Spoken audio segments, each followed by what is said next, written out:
પ્રાયોજક છે cancer healer centre a new beginning.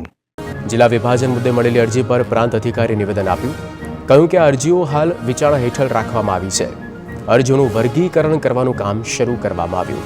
કોના દ્વારા અરજીઓ કરવામાં આવી જે અંગેની પણ તપાસ બાદ અરજી અંગે નિર્ણય લેવામાં આવશે.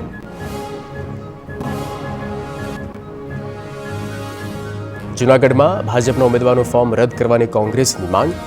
વોર્ડ નંબર 9ના ઉમેદવાર SC/STમાં હોવા છતાં OBCમાં ફોર્મ ભર્યું હોવાનો દાવો.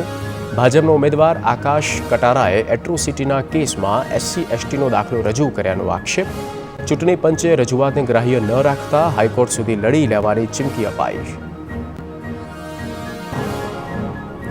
રાજકોટના જેતપુરની નગરપાલિકાની ચૂંટણીમાં જયેશ રાદડિયાના વજૂદ સામે પ્રશ્નો ઉઠ્યા. કોંગ્રેસ પ્રવક્તા મનહર પટેલે રાદડિયાને પાછા વળવાની સલાહ આપી. મનહર પટેલે કહ્યું કે વિઠ્ઠલ રાદડિયા રાજકોટના ઉમેદવારે પોતે પસંદ કરતા. જયેશ રાદડિયા પોતાના લોકોને ટિકિટ નથી અપાવી શકતા.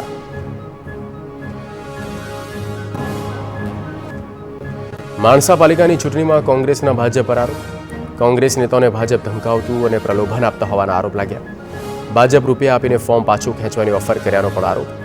ભાજપે આરોપોને નકારતા કહ્યું કે કોંગ્રેસ પાસે કોઈ મુદ્દો જ નથી, જેથી આક્ષેપ કરે છે. 7 વોર્ડની 28 બેઠકો જીતવાનો ભાજપનો દાવો. જામનગર નગરપાલિકાની ચૂંટણીમાં ભાજપના આંતરિક ડખો. કૃષિ પ્રધાન રાઘવજી પટેલના સમર્થક ભીમજી મકવાણાએ ગંભીર આક્ષેપ કર્યા. રાઘવજી પટેલે ભાજપનો ઉમેદવાર સામે બસપાનો ઉમેદવાર ઉભો રાખ્યાનો દાવો. આયાતી ઉમેદવાર માટે 2-3 લાખ રૂપિયાનો ખર્ચ કરવામાં આવ્યો હોવાનો પણ સ્ફોટક આરોપ.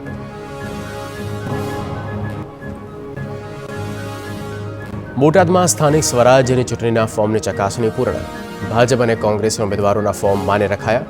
જ્યારે આપના શૌકત અલી મહમદ અલી સૈયદનું ફોર્મ 3 સંતાન હોવાથી રદ થયું. વોર્ડ નંબર 1માં કોંગ્રેસના 2 ફોર્મ પરત ખેંચાતા ભાજપની 4 બેઠક બિનહરીફ થઈ.